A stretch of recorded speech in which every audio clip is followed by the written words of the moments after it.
Hello, Bansko. Can everybody hear me okay? All good? All right, awesome stuff. Before we get started, I want to do something with everybody in the room. So I want you to raise your hand for me if you've been to Bansko before. Okay, lots of hands, awesome. Now raise your hands for me if this is your first time in Bansko. Okay, cool. So, all of the people who have been to Bansko before, I want you to do something after this. I want you to find the person who's nearest to you, or maybe they're behind you, in front of you, whatever, next to you, who is having their first Bansko experience. And I want you to basically download all of your top Bansko tips to this person. The best Shopska salad, where can they get the best coffee, the best wine, where can they eat the best banitsa? Give it all to them, share the Bansko love. Because I remember what it's like to be in Bansko for the first time. For me, that was just last year. There I am at the back. And I was here as an attendee last year, not as a speaker.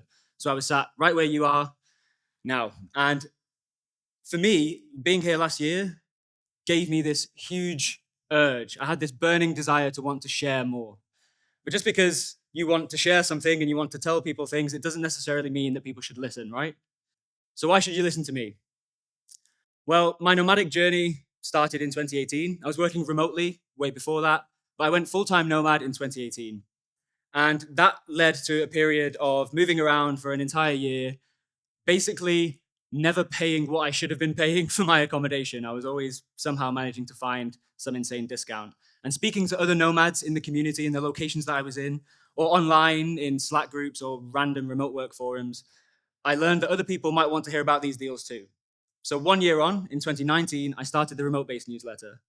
And now we share deals like this, 50, 60, 70, sometimes 80% off, with 5,000 nomads in every single newsletter.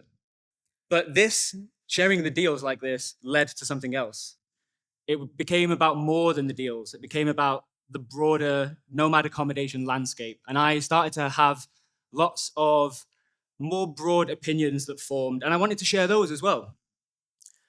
And that came to a head last year at Bansko when I was here for the first time and I ran an unconference session. Hands up if anybody here is running an unconference session. Yeah, amazing decision. You guys won't regret it. I had a great time, and this was pitched as a collaborative session. So I wanted to bring together new nomads and experienced nomads, and I wanted them to share stories and share ideas and share experiences from their time as a nomad with accommodation. And that also left me wanting to share even more. And people say that loneliness is the biggest killer of digital nomadism or the biggest issue with nomadism. But I actually think a lot of it comes down to location. It comes down to not just where we choose to stay, but how we choose to stay. And ultimately, that then took me on a path over the last 12 months of never really speaking on stage about nomad accommodation ever, to going and talking in places like Gran Canaria, in places like Ireland, in places like Malaysia, and having a great time doing stuff like this, interacting with people, learning and sharing about nomad accommodation. I'm going to talk to you about nomad accommodation from around about 2018 all the way up to today. And then we're going to look at the future. We're going to take a look at the future of nomad accommodation over the next 5 or so years. So it's a very medium term look at the future of nomad accommodation. I want it to be tactical. I want it to be practical, not far off and distant and abstract. And I'm going to give you my predictions. And I'm going to tell you why I think that. But I don't have a crystal ball. So what I'm going to share with you is the thoughts that I have and the insight that I have from working in this space, talking to the people that I speak to and accessing the companies that I'm able to access, but I don't have a crystal ball. And ultimately, I want you to leave today with a better understanding of why and how you make the accommodation choices that you make. And if you're on the flip side, if you're if you're a property owner, property manager, co-living operator, something like that, I want you to leave with a better understanding of how your customers' decisions may change into the next few years. And I know that slides like this are not necessarily the most fun thing to see in conference talks. Maybe some of you love it, I don't know. But most people will end up looking like this guy, and we want to avoid that. So just stick with me for the next 2 or 3 slides, and I promise you we'll come back to the fun stuff. This is a Google search term interest graph. So this is from Google Trends. And this is for the search term digital nomads over the last 5 years. And I don't think anybody in here is surprised by what they see. Okay. This shows us that nomadism existed for a long time. And then pandemic happened, remote work got really popular, more people got curious about nomad life. But it's important. This is important because it sets the stage for what we see in the accommodation space. Monthly rentals, same chart for monthly rentals, and this is kind of flat. This is up and down a little bit, but broadly it's in the same place at the start as it is in the finish. And this is interesting to me. I think monthly rentals is something that's not just applicable for nomads and remote workers, it's applicable for everybody. And so what does this tell us? Well, not a lot. Maybe we have to go down to a deeper level, to a more provider level. We can look at the same chart for monthly Airbnbs. This is a search term for monthly Airbnbs, and this maps a lot more closely to the nomad, the digital nomad search term graph. Maybe that's because more people got curious about nomad life and they just stuck to the brands that they know and the brands that they love, like Airbnb. There's something wrong with all of this, and that's the fact that we're digital nomads. All of the statistics that you see on nomadism are kind of unreliable. We move around a lot, which makes us hard to track, but we're also kind of anti-establishment. So what does that mean? How can we possibly get any reliable data? Well, we're going to do something fun today. I'm going to ask you to raise your hands. This is why I made you raise your hands first, so I know you can all do it. I want you to raise your hands if you stayed in any of these different categories of accommodation. So raise your hand if you stayed in a co-living space as a digital nomad. Awesome stuff. Okay. And what about Airbnbs? Anyone stayed in an Airbnb as a nomad? Cool. What about anything that is another kind of furnished apartment? So everything from booking.com, Agoda, all the way through to like paying some guy on Facebook for his apartment. Like we've all done it. Okay, broad spectrum, lots of hands, of course. Oh, I'm gonna go back. What about hotels? Anyone staying in hotels as a nomad? Okay. Hostels? Yeah, the social nomads among us. What about van life? Anyone doing camper vans, RVs? Yeah, big respect for you guys. And what about house sitting or pet sitting? The point that I'm making here is that we're all drinking from what I call the nomad accommodation cocktail. Many of you had your hands up more than once, and that's because there's all these different ingredients, these different variables, like how long we're going to be there for, who else is going to be in town, are we going to be there for long, have we been before, do we know we like it? They all lead us to this blended living scenario. And the choices that you make don't define you. It's not binary. You're not Joe, who only ever wants to be in hotels. You're not Sam, who only ever wants to be in an Airbnb. And you're not Danny, who only ever wants to be in a camper van. Your choices don't define you. But this highlights again for me that all of the statistics that we see are just snapshot statistics. It's almost impossible to track and get any kind of reasonable data out of this. So what can we do without super reliable data? Well, we have to get a little bit more ethnographic, a little bit more anecdotal, and a little bit more qualitative. So what I'm going to show you next is where I feel the proportion of bookings are for maybe the last 1 or 2 years or so. So I think that the big players, the big dogs, the Airbnbs, the booking.coms of the world, I think they take up about 35% of all of the bookings. And I think about 20%, 1 in 5, goes to co-living spaces.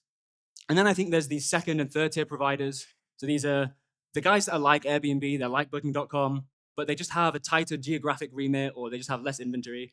They're what I call second and third tier providers. I think they also make up about 20% of all the bookings. And the rest of the space, the smaller slices of pie, they're made up of the other category, the hotels, the hostels, the van lifers.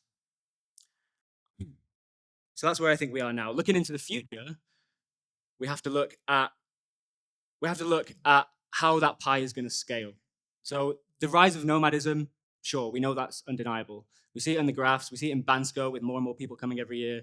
There's 35 million nomads in the world at any given time, supposedly, and even more aspiring nomads. But what about the pie? Is it going to scale in a linear way? Probably not. Let's look at some interesting slices of the pie.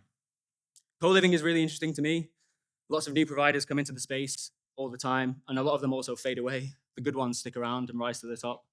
So we're probably going to see lots of new providers who want to go to new markets, or existing providers going to new markets and new providers popping up. How many of them will stay around, I don't know. We'll see retreats and we'll see pop-up co-livings and all sorts of different variations on that. That's co-living. Another slice of pie that's really interesting to me, hotels. These guys always say that they want to be disruptive and get involved in this market, but I don't really see anyone walking the walk. I was saying this last year too, and not a lot's changed really. I think they've proved the point. And that's hotels. But what about the slice of pie that's going to change? Well, prediction time from me. I believe that home exchange, and to a slightly lesser extent, subscription living, which I'll talk about too, but largely I think home exchange will see the highest percentage growth in the next 5 or so years. Why do I think that? I believe in this thing called the nomad life cycle. What's the nomad life cycle, Chris? Well, we're all in it, every single one of us. And you can think of this as ranging from job seeking backpacker all the way through to executive expat or retired expat. And where you are, understanding where you are in the nomad life cycle is really important to being able to objectively assess your needs right now and also into the future as you move through the different stages of the nomad life cycle. And there's three things that help you place yourself in the nomad life cycle. The first one is what you do for work. The second one is your tenure as a nomad, how long you've been a nomad for. And the third one is your home life, your home situation. And we're going to look at number 2 and number 3 in a little bit more detail. Number 2, your tenure as a digital nomad. This is the new nomad, the person who has a stable home base, worked remotely for a while, they have a traditional location-based job, and they want to dip their toe a little bit into nomad life. At the other end of the spectrum, we've got the really experienced nomads. Hands up if you've been a nomad for more than 10 years. All right. 9 years? 8 years? All right. Okay, cool. So all of the people with their hands up right now, these are the people who you're going to start hear whispering things like, I'm thinking about settling down. I'm thinking about having a home base for part of the year or something. And that's okay. That's nomad tenure. At the other end, we've got home life, home situation. And here, I want to zoom in on nomadic families. Is there any nomadic families in the room? Yeah, a couple of hands. Awesome. Big love and respect for what you guys are doing. This is interesting to me. What's the theme? What's the theme between these sub-genres, these subcategories of nomads? Well, for me, the theme is risk. For these people, it's important to de-risk access to nomad life. What do I mean by that? I mean to make it a little bit easier to either start or continue the nomadic journey. You can think about the new nomad. This is somebody who already has a stable base. They don't want to do it the old way, the way many of us did it, which is like, I'm going to sell them all of my stuff and buy a one-way ticket, and it's all very dramatic. And now I'm a nomad. These guys don't need to do that anymore. They can do it this way. They can have their stable home base. They can leverage things like home exchange to access nomad life. And then with the experienced nomads, they're having this existential crisis because they're like, I've been a nomad for 10 years, but I'm thinking about slowing down a little bit. And then it's like, who am I? Well, home exchange, I believe, can offer them a little bit of a solution to have one foot in nomad life and one foot in stable life. And then we come on to nomadic families. For these guys, it's potentially way more important to have a stable home away from home feel about wherever they are or their accommodation. And especially if they don't want to disrupt children's routines and stuff like that.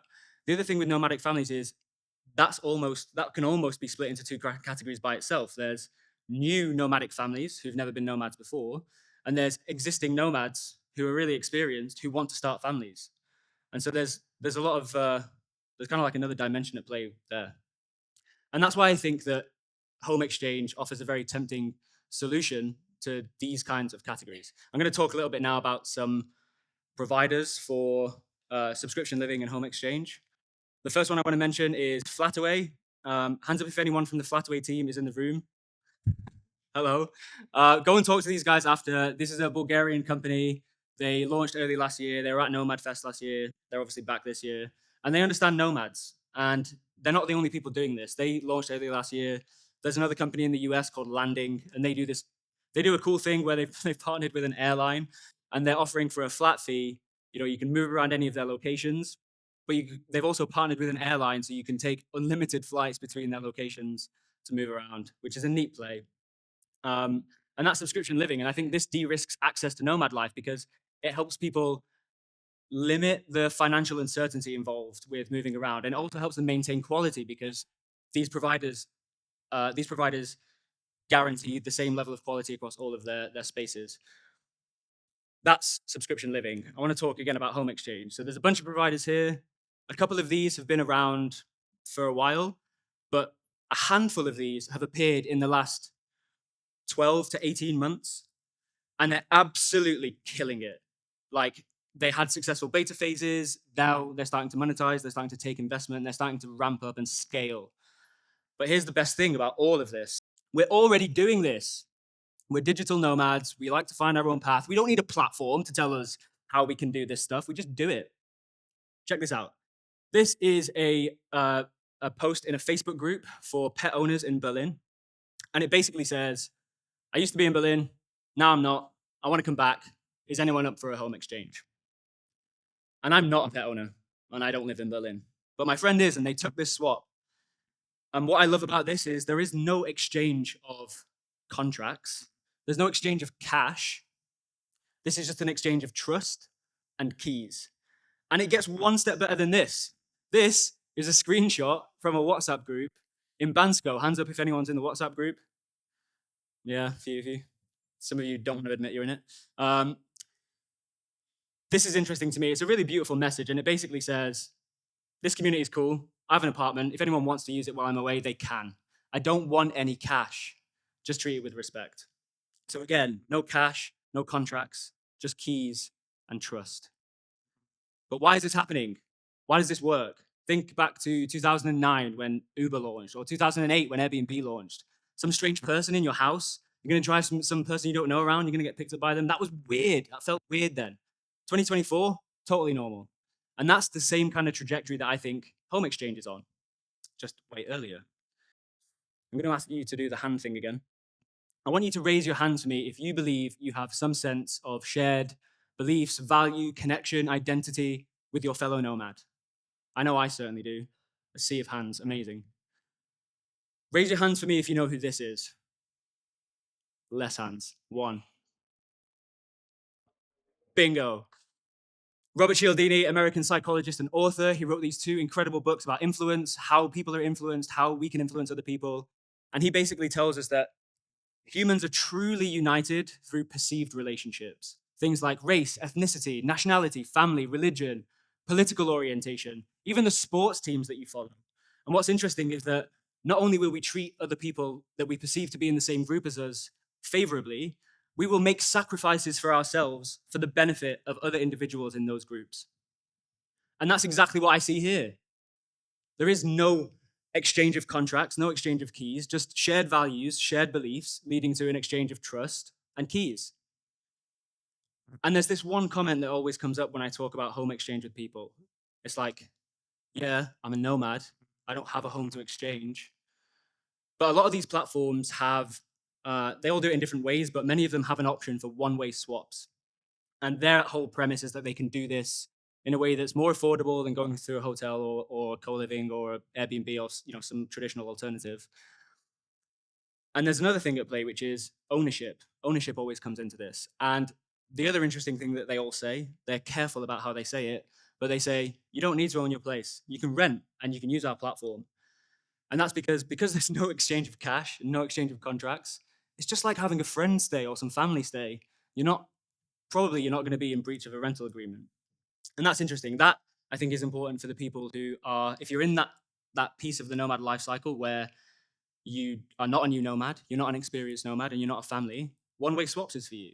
But if you are new and you have a home base, if you are wanting to settle down a bit and find somewhere more stable, and if you are a family, then you can leverage these platforms the way that they're intended.